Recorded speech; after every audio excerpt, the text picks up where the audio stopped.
kan pada masa pemerintahan Jokowi lah, dan kemudian kelanjutannya sekarang masih. Ini kan proses dari yang sebelumnya juga. Iya, tapi paling kentara kan polisi ya, digunakan. Karena fasenya tadi saya bilang kuadran keempat. Iya. Kuadran keempat. Artinya apa? Endgame. Semua sistem kita ini import. Iya. Oke. Gaya import. Tapi jenderal tuh impor juga. Ya. Jenderal, pangkat jenderal tuh impor juga. Ya, saya mau tanya. Tadi saya bilang setiap kejadian ini adalah operasi intelijen, Pak. Iya, oke. Ya, supaya Bapak paham ya. Oke. Jadi jenderal itu bisa ada. Ini operasi intelijen juga. Yang dimaksud asing ini jangan dipikir ada asing langsung. Iya. Tetapi karena agendanya, blueprintnya sudah ada, maka bangsa kita sendiri tanpa sadar sudah menjadi kepanjangan tangan mereka untuk mewujudkan agenda mereka.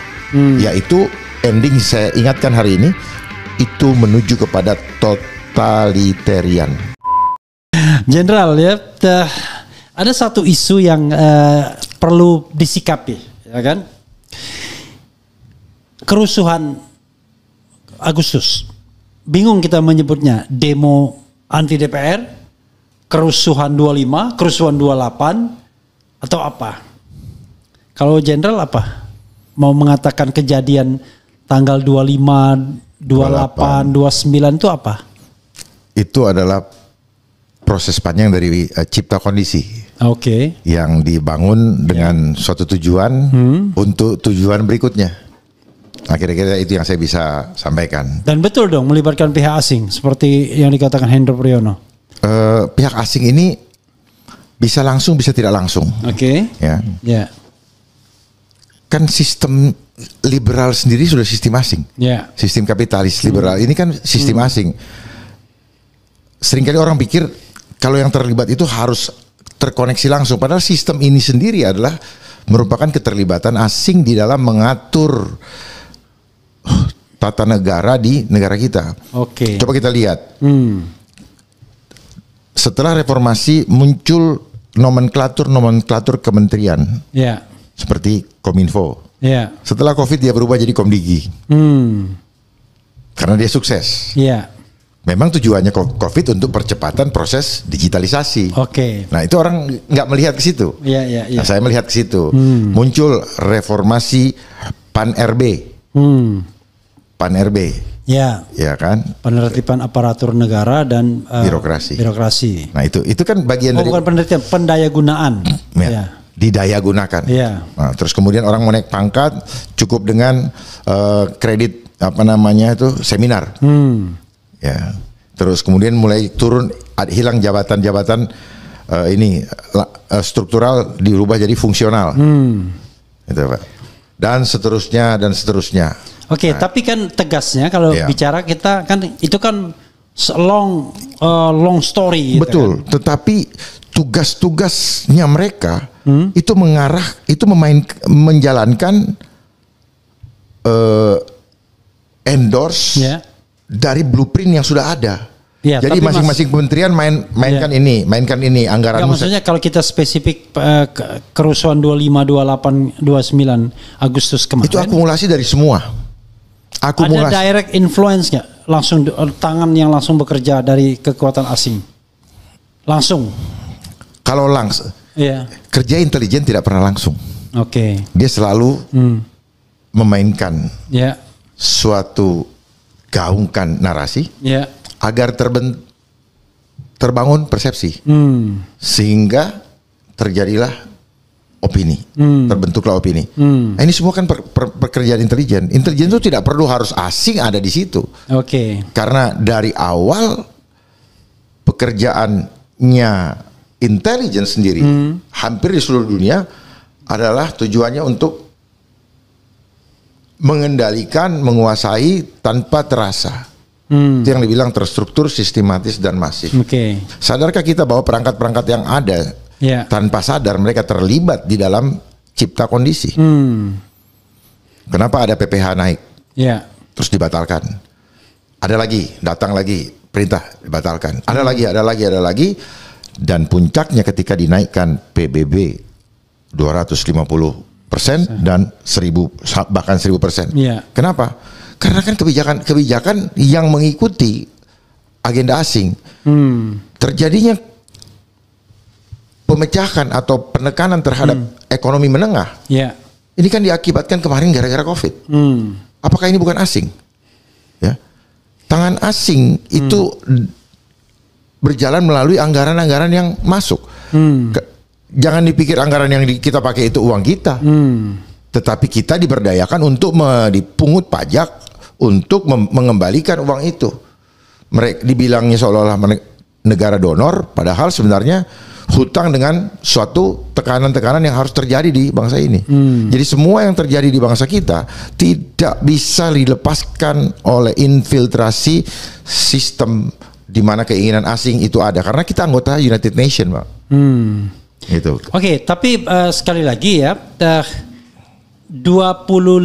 dan 28 Agustus itu aktor yang paling dominannya aktor asing atau aktor dalam negeri? Asing bisa menggunakan orang dalam karena ada agenda yang harus terjadi. Gitu. Jangan dipikir reformasi 98 juga hanya orang dalam yang kelihatan. Misalnya Mas Refli, Mas Refli di atas permukaannya, yang di bawah permukaan yang nggak tahu. Yang orang yang tidak tahu. Contoh tadi saya bilang IMF, World Bank, ya, karena dia menginginkan suatu perubahan yang dia inginkan untuk tercapainya tujuan mereka, sehingga mereka menciptakan konflik-konflik, mereka mengagendakan sesuatu sehingga terjadilah seperti itu.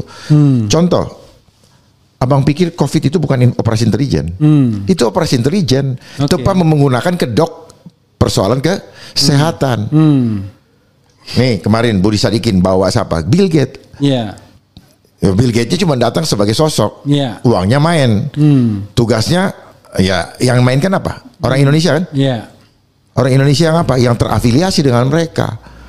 Makanya banyaknya orang yang sekolah beasiswa segala macam, kalau tidak kuat-kuat iman, dia akan datang untuk mempengaruhi bangsanya tidak sesuai dengan falsafah bangsa kita. Nah itu yang terjadi, Pak. Jadi yang dimaksud asing ini jangan dipikir ada asing langsung, tetapi karena agendanya, blueprintnya sudah ada, maka bangsa kita sendiri tanpa sadar sudah menjadi kepanjangan tangan mereka untuk mewujudkan agenda mereka, yaitu ending saya ingatkan hari ini itu menuju kepada totalitarian state. Jadi kalau ada nanti ada darurat ini, darurat itu, lihatlah nanti endingnya seperti apa. Ya, jangan kan istilah playing victim, ya terus segala macam itu semua permainan intelijen. Gitu, lempar batu, sembunyi tangan. Itu kan semua sebenarnya seperti kerbau yang dicucu hidungnya. Nah, kita ini kalau berpikir linier, ya kita adalah kerbau yang dicucu hidungnya. Kita tahu ada kesalahan, kita tahu ya ada yang tidak baik, tapi kita nggak mau mengakui itu, atau kita tidak mau merubah arah supaya jangan kita masuk ke dalam jurang kehancuran. Ya tadi background sudah banyak disampaikan oleh jenderal kan.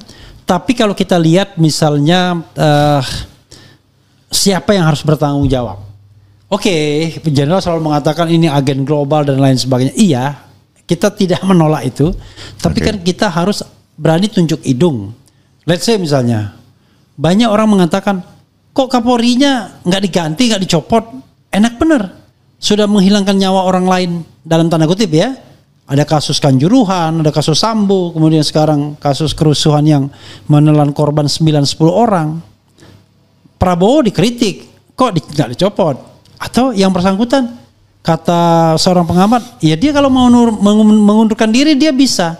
Tapi dia bilang, saya ini prajurit katanya. Tergantung perintah atasan. Prajurit, apakah polisi itu prajurit? Silakan. Memang kita selalu bermain dengan kata-kata saja, ya.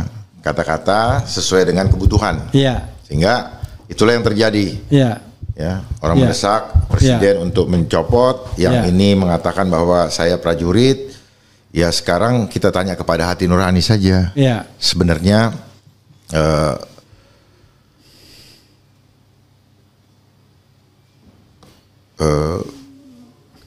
evaluasi sudah berkali-kali dilakukan.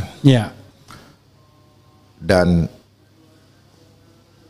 mari kita belajar untuk memiliki budaya gentleman atau budaya malu seperti misalnya di Korea, di Jepang. Begitu dia merasa gagal tanpa ada permintaan, mereka sudah terbiasa dengan saya bertanggung jawab. Saya mundur. Saya mundur. Dan itu pernah dilakukan, pernah terjadi pada Kapolri Jenderal Dibio Widodo ketika kerusuhan 98. Beliau meletakkan jabatannya di depan Bapak Wiranto. Karena pada waktu itu polisi masih di bawah ABRI ya? Ya. Masih, ya. Karena dia tidak mau anak buahnya dikorbankan, yang mana mensreanya tidak ditemukan, dan dia meyakini bahwa anak buah saya tidak bersalah, tidak boleh disalahkan, karena ini sifatnya dalam suatu urusan suatu event skala besar. Saya yang bertanggung jawab. Event skala besar. Karena ini tidak terjadi sendiri-sendiri kan, Pak. Sana ini semua segala faktor terjadi. Ya, agenda intelijen juga bermain di situ. Ya, karena kita lihat dari beberapa video yang saya amati, terjadi kesengajaan.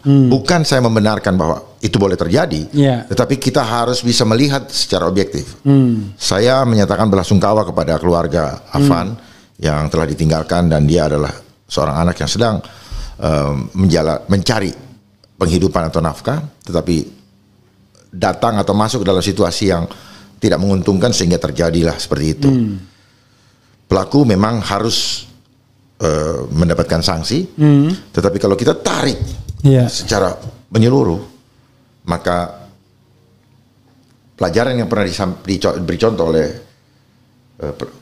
Kapolri sebelumnya, Kapolri yang dahulu tahun 98 juga sama, karena mirip-mirip, itu dia meletakkan jabatan dan mengambil alih tanggung jawab. Karena dia tahu bahwa anak buahnya justru sudah bekerja untuk dia, bukan kerja untuk kesenangannya. Kecuali beda kalau anak buah mencari kesenangan masing-masing gitu. Itu tanggung jawab masing-masing. Tapi kalau sudah menyangkut lingkup tugas, di mana dia berjibaku, bahkan juga banyak juga yang cedera dari aparat, dan mereka sendiri adalah manusia, Pak, yang punya keluarga. Yang perlu kita pikirkan juga, dia juga punya keluarga. Jadi sebaiknya ambil sikap dan mundur dengan kepala tegak, dan itu akan menjadi sejarah fenomenal di mana sifat itu mulai ditanamkan, sifat budaya malu, sifat berani berbuat, berani bertanggung jawab. Karena tanpa ada perintah, tanpa ada komando, tidak akan terjadi semuanya itu. Jangan sampai moral daripada anggota ke depannya akan menjadi down, karena berkembang di bawah, bahwa ketika susah payah kami disuruh, keadaan kritis kami disuruh, tetapi ketika mereka senang kami dilupakan. Ketika ada apa-apa, kamilah yang dikorbankan. Padahal kami melaksanakan, hanya menjalankan SOP yang sudah ditentukan oleh lembaga sendiri. Mereka tidak akan hadir di lapangan kalau bukan disebutkan nama ini, naik mobil ini, isinya ini. Karena mereka tidak bisa memilih untuk tidak berbuat. Jadi kembali lagi, perlu rekonstruksi total supaya hal-hal seperti ini ke depan tidak terjadi lagi atau diminimize. Dimulai dari mana? Dari kepala.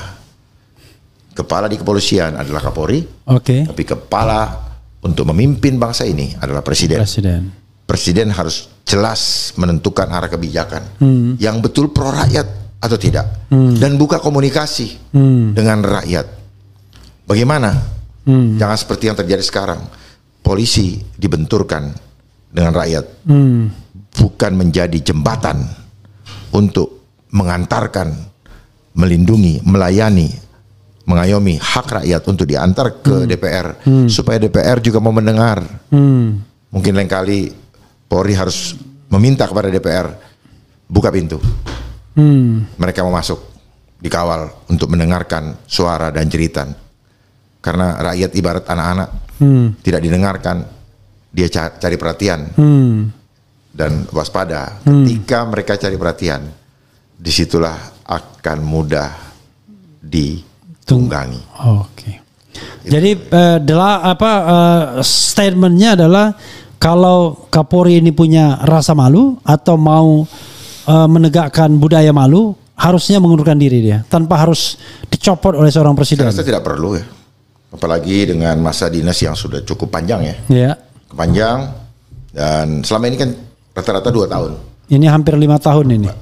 Panjang 2 tahun. 4 tahun 8 bulan ya, sudah. Sehingga memberikan juga harapan kepada yang lain-lain untuk apa namanya, estafet kepemimpinan.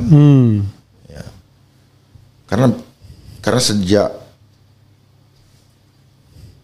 2014 ke sini itu terjadi degradasi etika antara di dalam organisasi. Kalau dulu tidak melihat dia pangkat, dia senior, tetap pasti dihormatin. Iya. Kenapa? Gua bukan siapa-siapa, tapi teman-teman gua pada jenderal gitu. Iya. Jadi ada kontrol sosial di dalam. Iya. Kalau sekarang yang penting apa? Deket dengan number one. Oke. Gak deket, lewat. bodo amat. Ya, gitu. Oke. Jadi seringkali banyak keluhan-keluhan ketika mau ketemu ini, kalau nggak ibarat pengaruhna, maka mereka itu budaya yang sudah terbangun. Jadi itu karakter yang sudah menahun dan terus dari sejak dimulainya pergantian dari 2014 ke sini, 2015 tuh mulai, karena ada pergantian loncat cukup jauh. Nah disitulah mulai tatanan itu mulai tidak berjalan sebagaimana yang sudah didoktrin di akademi, bahwa urut kacang gitu. Jadi terjadilah dekadensi moral di antara itu. Kalau gitu, kalau jabatan tidak ada, apa yang kita mau cari di dalam sisa waktu kita?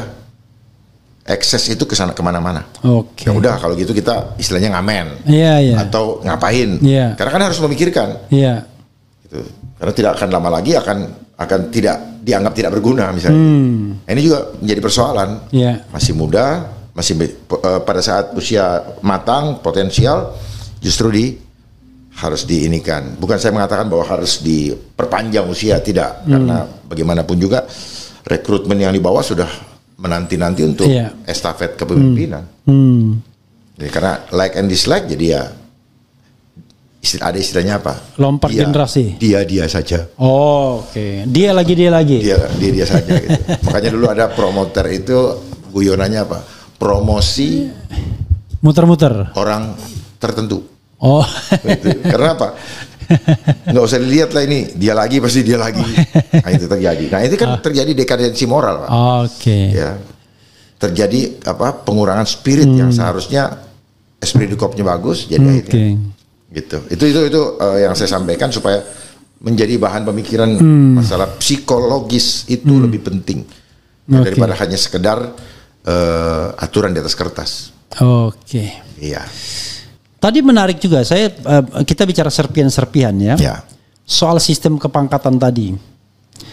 Saya dapat informasi bahwa sekarang ini komjen aktif itu ada kira-kira 20-an. 9 di struktur Mabes dan 15 di jabatan eselon 1 di kementerian atau badan.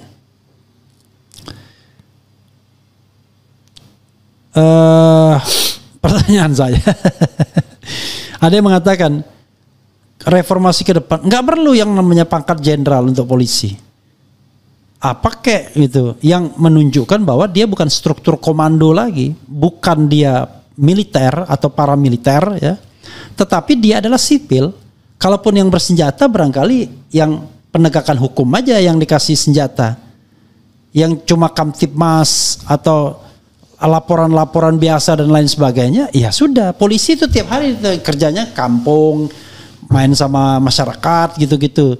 Begitu ada yang yang agak aneh di masyarakat dia tindak dengan wajah yang humanis. Tapi kalau yang berat-berat ya haruslah ada semacam Mabes atau FBI-nya yang canggih-canggih. Pendidikannya pun harus beda-beda. Polisi yang menangani cyber crime dengan transnational crimes misalnya harus beda lah dengan yang nganter ngurus menyeberangkan nenek-nenek misalnya kan begitu. Gimana Jenderal dengan pemikiran soal pangkat tadi dan kemudian fungsi-fungsi polisi yang harusnya tidak semuanya harus disamakan gitu. Yeah. Dan akhirnya orang bicara tentang pecahan. Mungkin sebagian polisi itu menjadi mandat pemerintahan daerah, fungsi kepolisian, sebagian menjadi mandat mungkin Homeland Security, mungkin di Kementerian Pertahanan Keamanan atau Kementerian Dalam Negeri, dia kan bisa perbaikan gampang banget. Prabowo sekarang bisa bikin kementerian setiap saat kan. Kemudian penegakan hukum bisa masuk Kementerian Keadilan ya kan, Department of Justice gabung dengan Kejaksaan Agung, kan fungsinya kan sama dalam proses penegakan hukum, criminal justice system dan pemasyarakatan kan sebagai integrated criminal justice system. Nah itu salah satu yang dipikirkan orang. Maka kita tidak ada lagi yang namanya menteri dari Sabang sampai Merauke, struktur komando, hari Bayangkara, rentan birokrasi panjang. Ya, hari Bayangkara yang ditunjukkan kemampuan senjatanya, kemampuan perangnya, bukan hal-hal yang sifatnya humanis. Silakan dieksplor Jenderal. Ya, kita eksplor satu-satu ya. Sekali lagi saya bukan karena saya udah pensiun, tetapi dari dulu saya berpikir, cuman saya tidak punya kesempatan untuk memperbaiki. Memang meninggalkan kepangkatan jenderal itu disayangkan, Pak. Berat. Itu. I know, berat. Karena ini masalah aktualisasi diri. Iya, dipanggil jenderal tuh beda dengan. Karena apa? Ini kesalahan dari sekolah juga. Ada teori Abraham Maslow. Iya. Nah, jadi ini terkait, Pak. Iya, oke. Ya, itu. Nanti Bapak eksplor juga nih saya nih, karena saya coba ini nggak bisa selesai dalam satu hari, Pak. Iya. Oke. Terus kemudian kepangkatan di luar, cuman saya nggak suka kalau kita selalu bilang di Amerika, di mana saya nggak kurang suka. Di luar aja pokoknya. Karena selama ini kita ini rusak karena ngikutin. Iya. Okay. Semua sistem kita ini import. Iya. Oke. Gaya import. Tapi jenderal tuh impor juga. Ya. Pangkat jenderal tuh impor juga. Saya mau tanya. Tadi saya bilang setiap kejadian ini adalah operasi intelijen, Pak. Iya, oke. Nggak, supaya Bapak paham ya. Oke. Jadi jenderal itu bisa ada, ini operasi intelijen juga. Iya. Kenapa ada ini? Siapa yang pertama kali menempatkan bahwa yang sudah pangkat sekian, sudah tahun sekian dapat jenderal? Iya. Sebenarnya dari mana sih? Coba kita ulik lagi. Iya. Saya juga kembali mau tanya, kenapa ada intelijen di setiap negara? Pernah nggak kita bertanya? Iya. Kenapa harus sistem kita? Ada namanya polisi. Kenapa nggak namanya Hansip kah? Tapi fungsinya fungsi polisi gitu. Iya. Kenapa? Siapa yang ngatur? Kenapa kepala negara di setiap negara namanya presiden? Iya. Siapa yang menentukan? United Nation, Pak. Iya. Kenapa? United Nation yang ngatur semua perilaku kehidupan kita di dunia. Makanya apa-apa ya orang cuci otak, kirim ke luar negeri dalam bahasa apa? Beasiswa. Pulang dari sana, wasisos bahasa Inggris, terapkan dia punya ilmu di negara ini. Itu kan cara infiltrasi yang tidak terlihat, Pak. UNESCO kasih biaya dan sebagainya. Nah, kemudian faktor sosial di mana tadi keinginan untuk menikmati seperti yang terlihat di marketplace. Ya, di mana kehidupan sosial segala macam, tetapi secara aturan tidak boleh. Makanya kenapa setiap pergantian itu, atau kalau kita tuh ada keluar TR, wah itu sesuatu yang luar biasa. Kenapa? Kesejahteraan suami, posisi suami akan menentukan kesejahteraan keluarga. Iya. Gitu. Termasuk juga nyonya-nyonya kita tiba-tiba berbeda sudah perlakuan. Berbeda. Iya. Nah, ini akibat daripada apa? Akibat sistem tanpa sadar. Bukan bukan cuma sistem di dalam subsistem di kepolisian saja, tetapi hal-hal yang di luar subsistem kita ini mempengaruhi juga, gitu Pak. Saling tarik menarik di sini. Ini yang namanya law of attraction. Karena apa? Satu dengan yang lain ini punya keterkaitan. Siapa yang ngatur kesejahteraan Polri? Siapa? Ya, polisi anggaran itu. DPR dan pemerintah kan? Ya itu kan? Iya. Nah tadi gimana? Kalau soal pangkat tadi gimana? Ya, tadi saya bilang kalau kita bilang di luar, kalau kita mengikuti luar juga, di luar itu sudah pakai komisioner. Iya. Gitu. Komisaris, ya kan? Cukup komisaris saja. Ya itu di luar. Ya. Nah, cuman kan ini sejarah tadi, Pak. Ya. Sejarah pernah bergabung sama ABRI, berdasarkan sejarah kemerdekaan. Nah dari situ kemudian dikeluarkan. Nah untuk masuk kepada supremasi sipil oke, tetapi postur militernya dipertahankan. Jadi separuh hati lah. Iya. Jadi kalau ada peribahasa mengharapkan bangau terbang tinggi, punai di tangan dilepaskan. Kalau ini enggak, mengharapkan bangau terbang tinggi, punai di tangan dimakan juga. Jadi kalau bisa apa? Jangan ada yang lepas sedikit pun gitu. Iya. Kalau bisa ada tambo lagi kan gitu.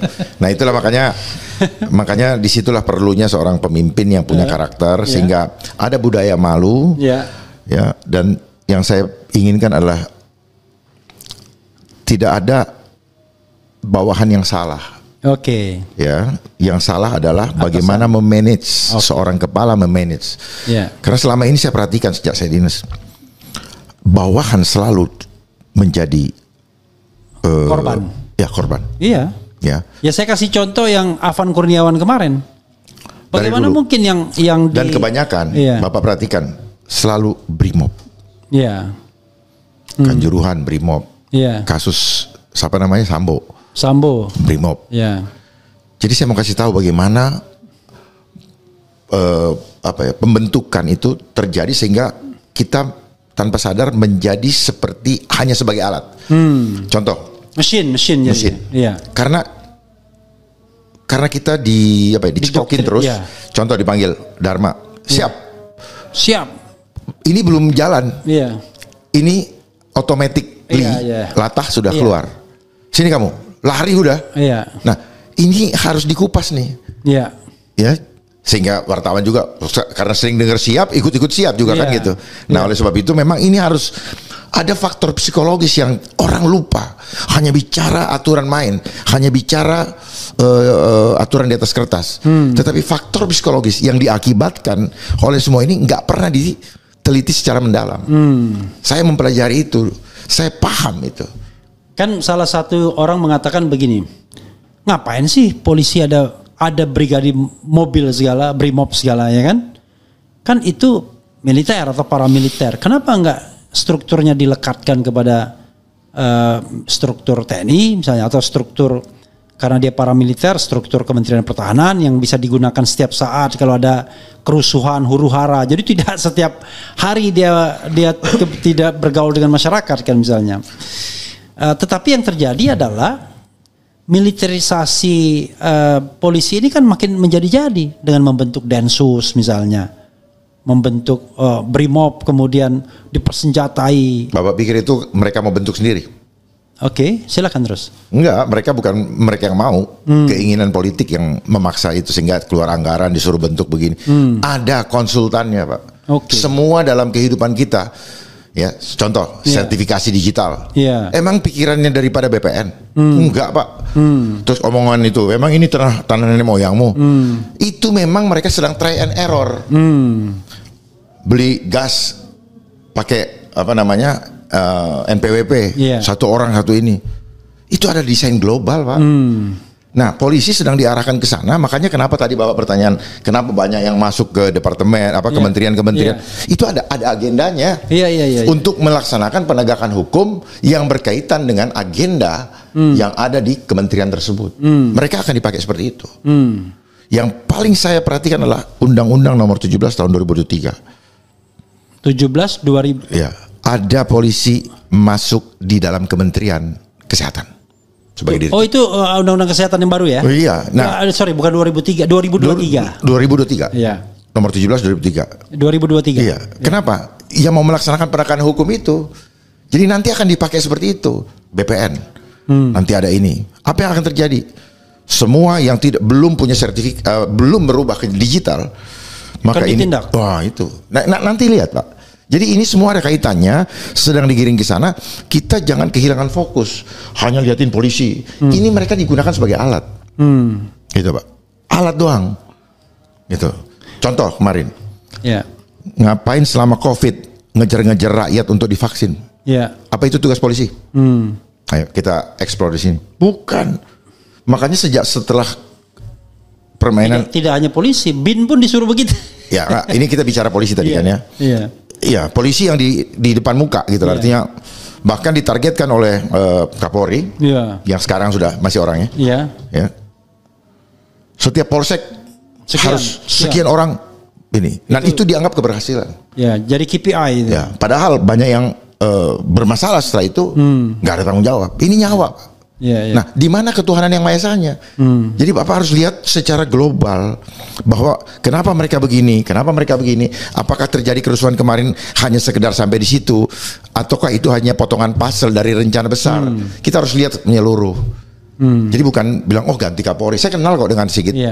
Saya kenal dengan Bapak Listio Sigit, saya kenal sekali. Saya kenal juga dengan keluarganya. Cuman kebetulan beliau dekat dengan Presiden ke-7 waktu itu dan mendapatkan ruang untuk itu. Ya, tapi kalau kita bicara orang kan nggak suka itu soal kerusakan sistem ini. Kerusakan sistem ini seperti kata Jenderal karena memang didesain oleh kekuatan global, ya kan? Tapi lewat kan NGO. Iya, tapi kan masa seorang presiden itu mudah sekali didikte. Sangat mudah.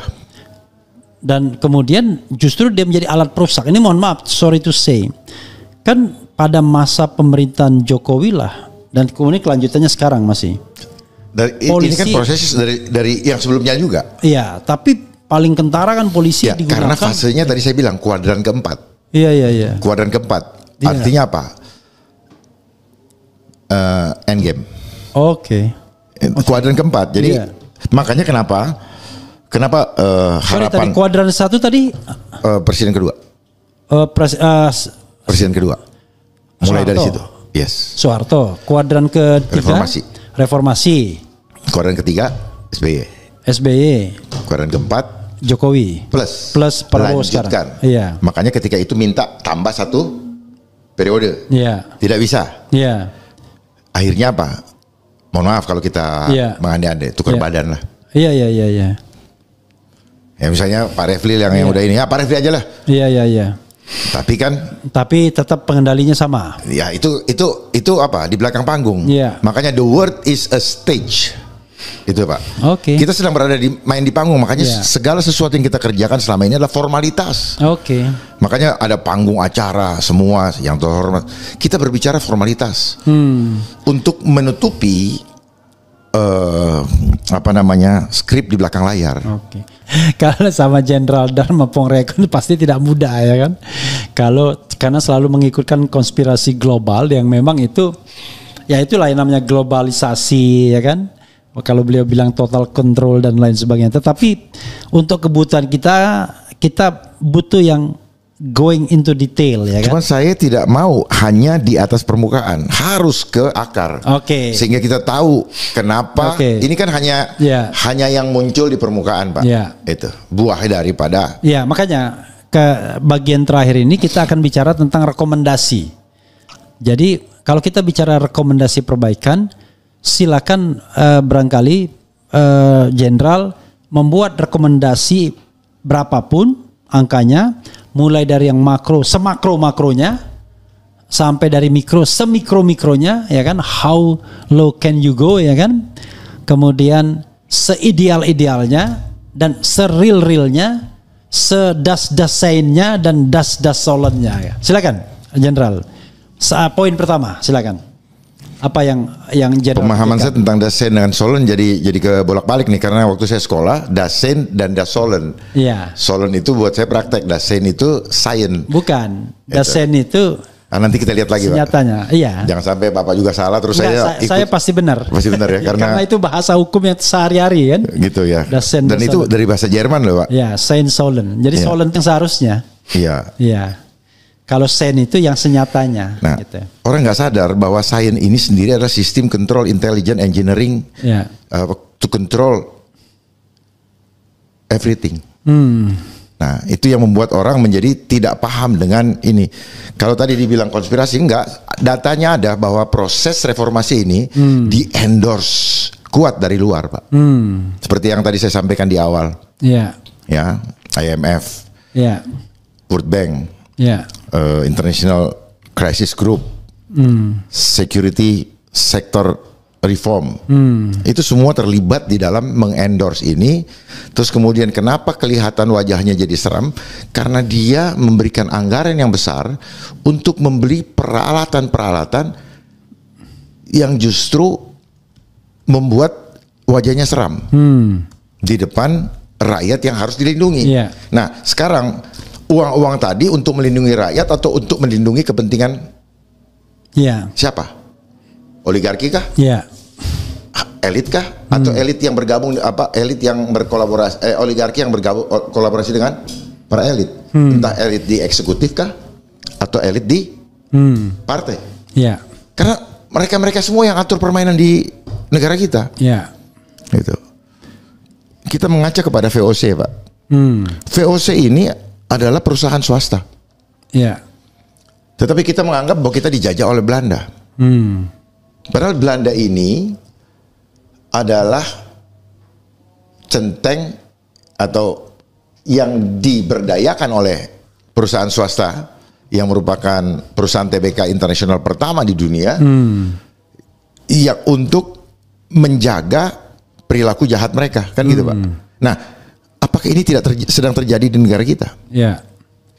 Gitu, di mana kelihatannya bahasa omong-omong teorinya adalah alat negara, tetapi di dalam prakteknya ditarik menjadi alat, dimanfaatkan atau dipergunakan menjadi alat pelindung permainan dari penguasa. Jadi apa Pak, rekomendasi satunya apa artinya? Perbaiki, lakukan rekonstruksi secara total. Jadi jangan cuma subsistem Polri aja. Ya, karena saya paham betul kalau kita cuma terkooptasi atau terobsesi dengan Polri-nya sendiri, nanti membuat kita menjadi tidak netral, membuat kita menjadi tidak bisa melihat bahwa Polri ada karena ini. Dia ada untuk mengamankan ini. Nah, sehingga kebutuhan rakyat tidak terpenuhi. Kita tanya sekarang, kementerian-kementerian yang ada itu bekerja untuk rakyat atau untuk siapa? Podo ya sebenarnya. Nah, mudah. Nah, Polri cuma bedanya mereka nggak punya hukum itu aja. Bukan. Nah, di situ. Kenapa seperti itu? Ya, hukum mereka adalah pidana. Ketika mereka melakukan ini, contoh lah, ketika pagar raut itu, selesai. Terus wajah Polri yang menjadi buruk. Karena apa? Kok tidak bisa mengungkap? Betul tidak? Nah itu, Pak. Jadi itu yang selalu, karena Polri langsung bersentuhan dengan masyarakat, itu yang terpatri di benak masyarakat. Gitu. Makanya kenapa yang kemarin, kerusuhan kemarin, itu akumulasi, Pak, dari proses panjang yang terjadi, yang tanpa sadar atau sadar. Coba kita cek, apakah ini chipcon? Di mana kemarahan mulai dari PPN 12%, kemudian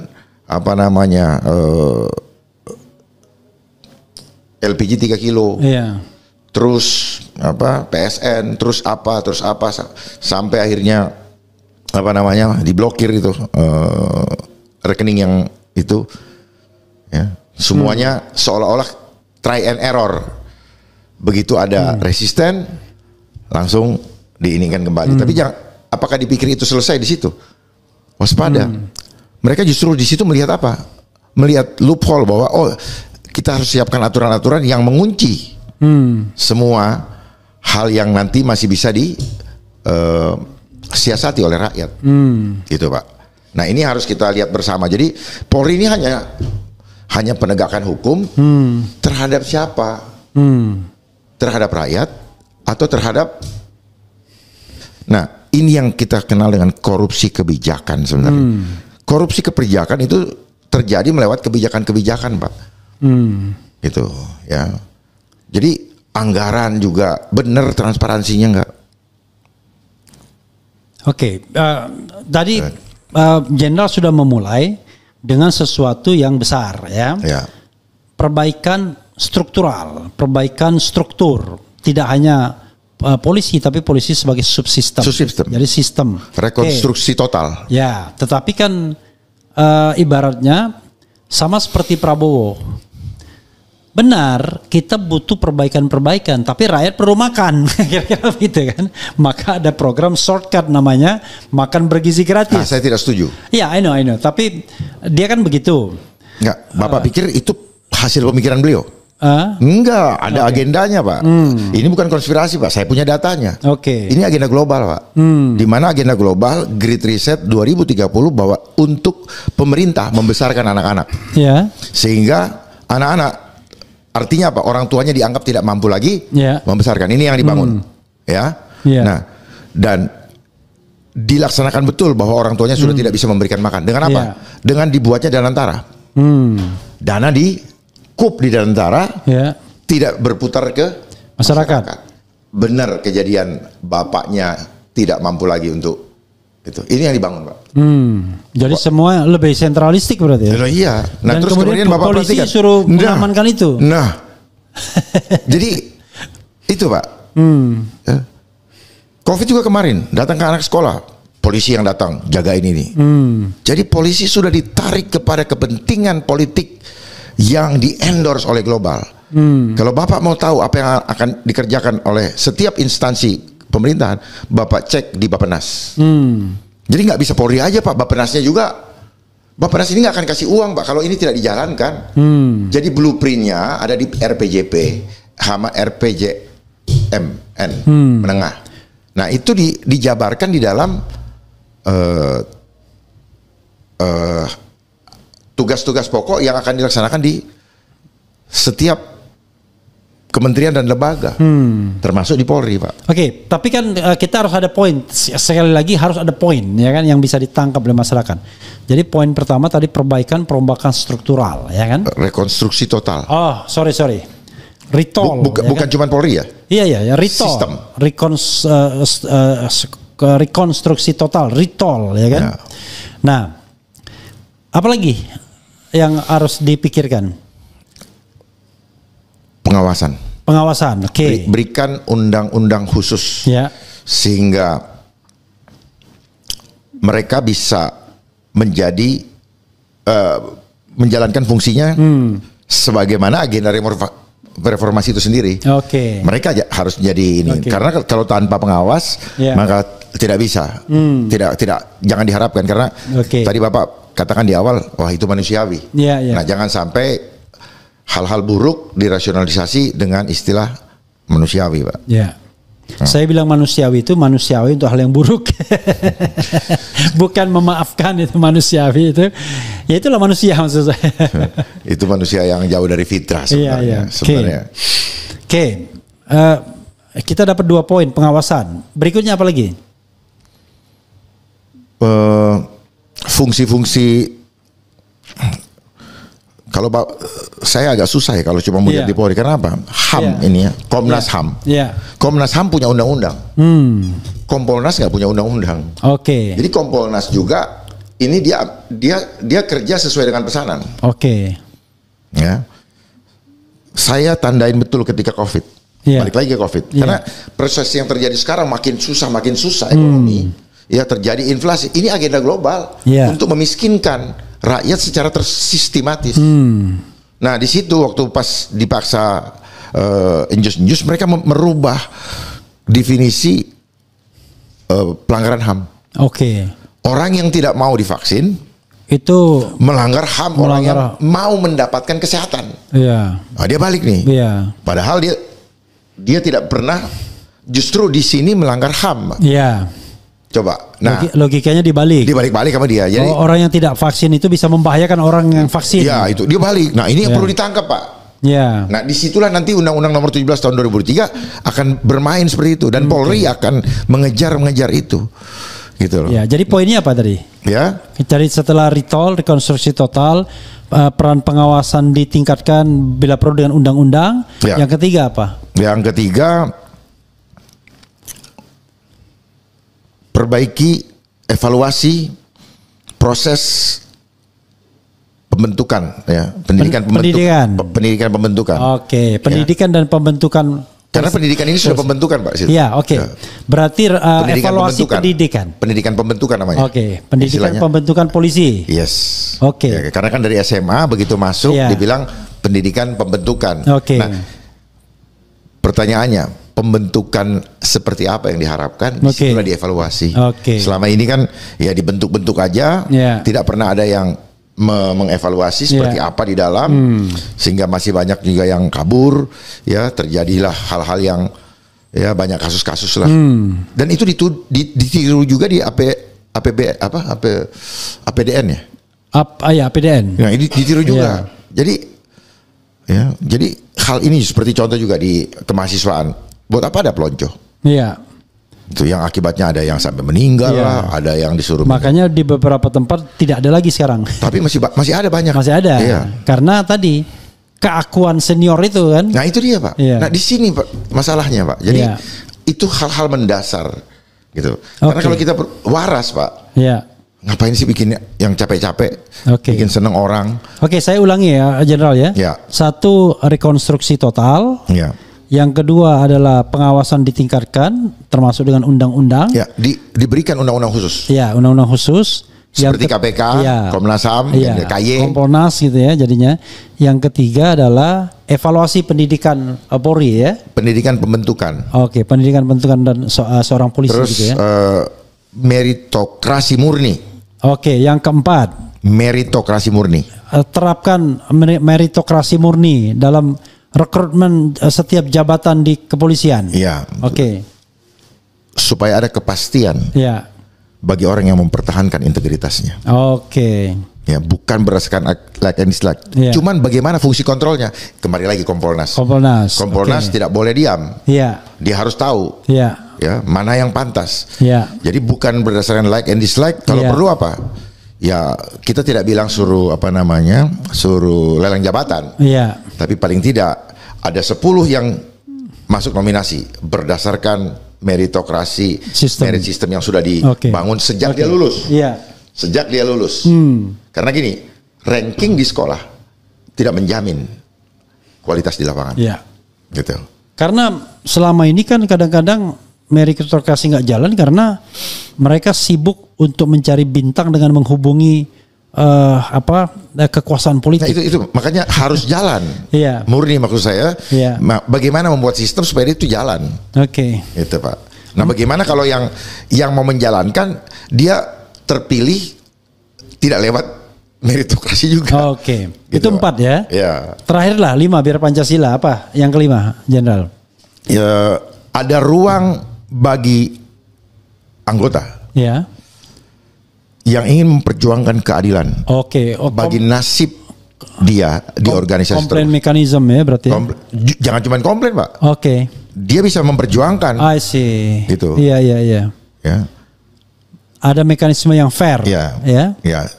Sehingga bagus sekali kalau misalnya ini satu Kapolda diawasin oleh sekian anaknya. Kalau Kapolda mengawasi 1000 anak buahnya nggak akan mampu. Iya. Gitu. Jadi ini mekanisme ini mungkin perlu dipikirkan gitu. Yeah. Gitu, Pak. Jadi kalau satu orang mengawasi semua sulit. Makanya mereka punya lapis kekuatan, lapis kemampuan. Lapis kemampuan itu ya karena jabatan tadi. Ada lapis-lapis, yang lapisnya juga lupa. Karena sudah kebanyakan makan kue lapis. Oke, jadi 5 rekomendasi itu ya. 5 aja dulu lah. Oke. Karena memang ini harus punya waktu yang cukup, pemikiran matang sehingga kita bisa menelurkan buah pikiran yang sempurna. Karena kalau kesimpulan yang tidak sempurna itu diakibatkan oleh pengumpulan data yang masih sumir. Oke, jadi rekonstruksi total, pengawasan ditingkatkan. Rekonstruksi total dalam arti dalam sistem perpolitikan. Iya. Tidak hanya polisi. Tidak. Rekonstruksi perpolitikan. Ya. Total dan Polri sebagai subsistem. Yang kedua adalah peningkatan pengawasan, ya kan, dengan undang-undang bila perlu. Kemudian yang ketiga harus, itu jangan bila perlu. Harus dengan undang-undang, ya. Undang-undang khusus. Oke, kemudian evaluasi. Sehingga dia tidak takut sama institusi Polri. Dia tidak berada di bawah Kapolri. Oke. Evaluasi pendidikan kepolisian. Yang keempat merit total, ya, merit. Evaluasi sistem pendidikan pembentukan. Ya, sistem pendidikan pembentukan. Kemudian meritokrasi total, ya, merit apa tadi istilahnya? Murni. Merit sistem murni harus jalan. Cuman sistemnya seperti apa kan gitu. Dan kemudian sebuah mekanisme di mana anggota bisa memperjuangkan hak atau nasibnya gitu. Ya, sehingga ada kepastian, Pak. Ada kepastian. Ya, tidak hanya sekedar berharap dari atasan. Iya, artinya bukan berharap dari atasan. Jadi kan gini, seringkali money laundering ada layering-nya. Oke. Nah, lapis kemampuan tadi menjadi layer untuk tidak sampai nyentuh kepada yang membuat kebijakan. Iya. Itu sehingga ketika terjadi korupsi kebijakan ini tidak selalu berimplikasi kepada materi, ya. Bisa juga hal-hal kenyamanan dan sebagainya. Nah, ini ada lapis-lapis yang melapisi sehingga sutradaranya bisa tidak tersentuh. Oke. Jadi kejahatan itu Pak selalu ada layeringnya. Apa saja? Oke, Jenderal.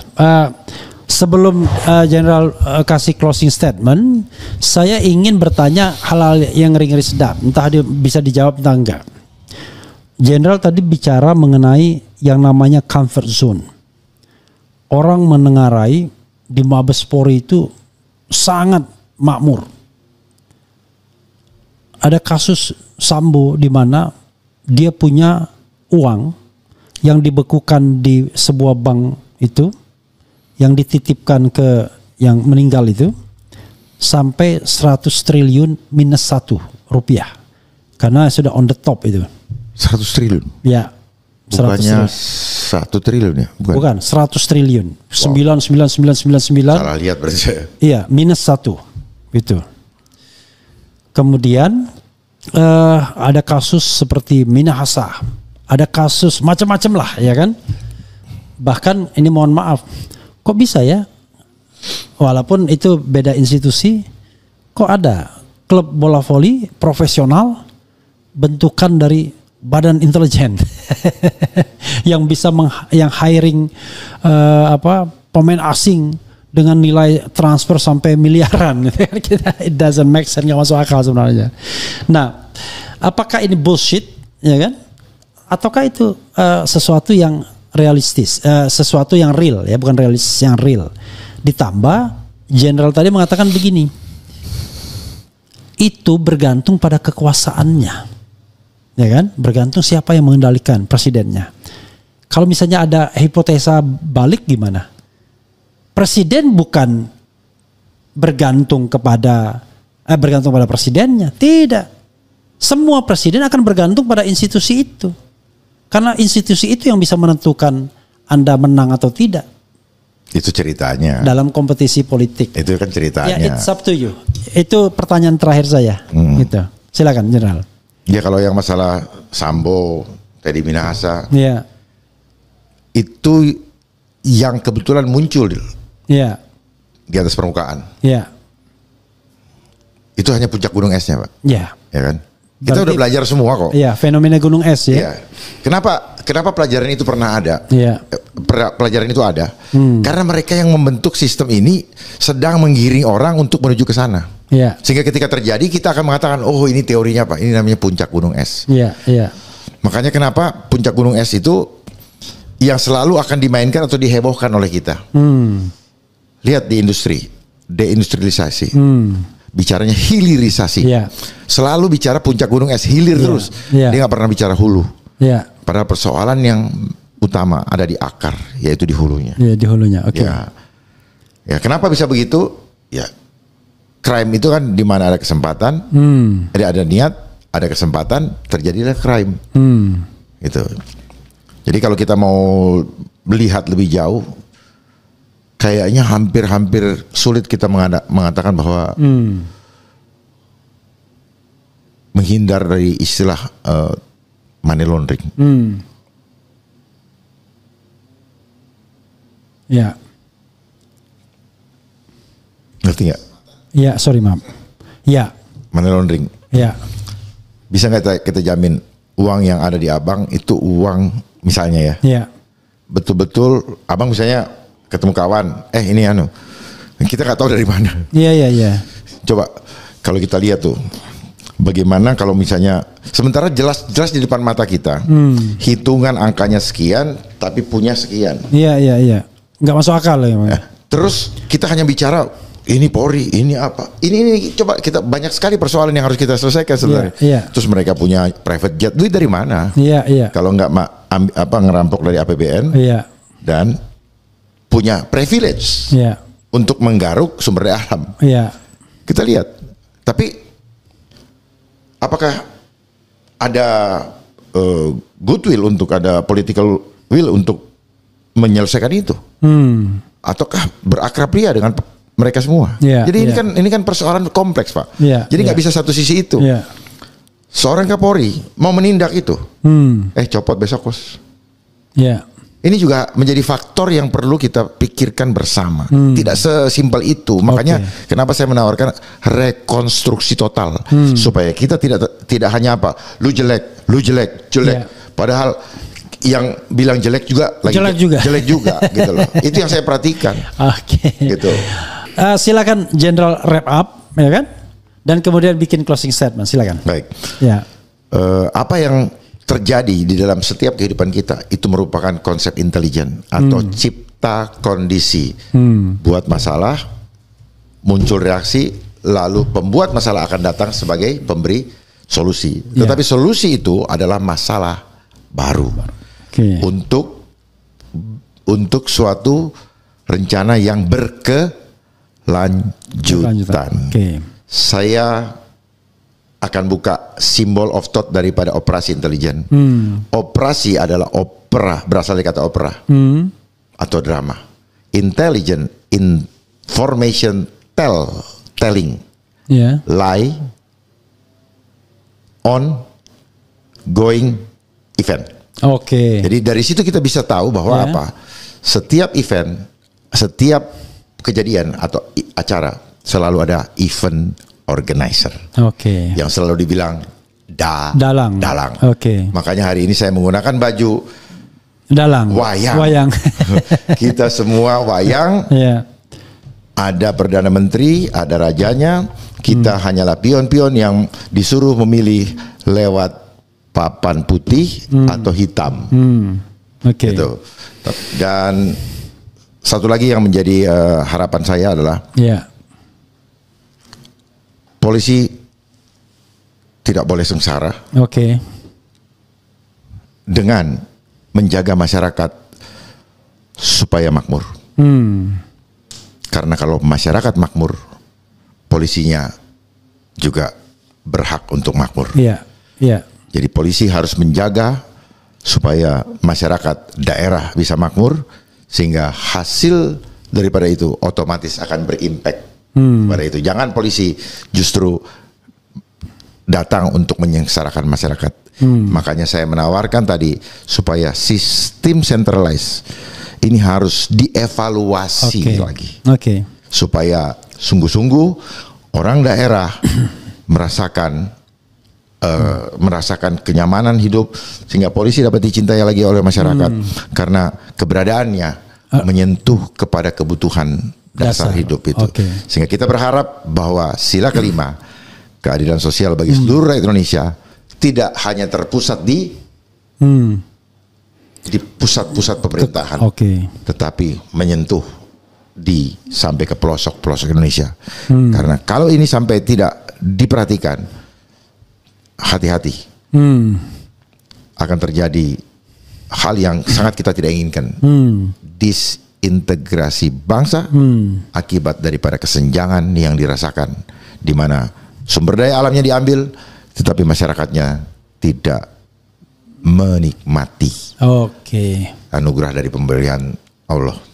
Oke, luar biasa ya, saudara sekalian. Setiap pembicaraan itu harus ada akhirnya, ya kan? Kenapa? Dua kemungkinan, karena waktu itu memang terbatas karena ada kegiatan lain yang harus dilakukan. Yang kedua, tidak boleh dihabiskan semua ide dan pemikiran karena nanti hari esok itu masih banyak yang harus kita bincangkan dan bicarakan. Begitu saudara sekalian, makasih Jenderal ya. Makasih banyak. Nanti pada periode berikutnya kita bicara hal yang lebih detail, seperti artinya ini kan sebagai background kita udah tahu backgroundnya ini. Nah nanti yang LHKPN, kemudian gratifikasi dan lain sebagainya, it's up to Jenderal, ya kan? Tergantung kalau diundang saya datang. Nanti kita diskusikan mana yang kita harus kulik dan kita harus kalau perlu ini ada blow up. Pengamat kepolisian itu siapa namanya? Sugeng STS. Bukan satu lagi itu yang agak muda. Iya. Oke lah, nanti kita cari lagi. Ada yang lebih. Yang muda itu Bambang apa siapa itu? Iya, Bambang. Iya, tapi Bambang siapa gitu? Saya lihat secara psikologi beliau nggak terlalu paham terlalu dalam. Masih bicara di atas permukaan. Oke, Jenderal. Begitu saudara sekalian ya. Wassalamualaikum warahmatullahi wabarakatuh.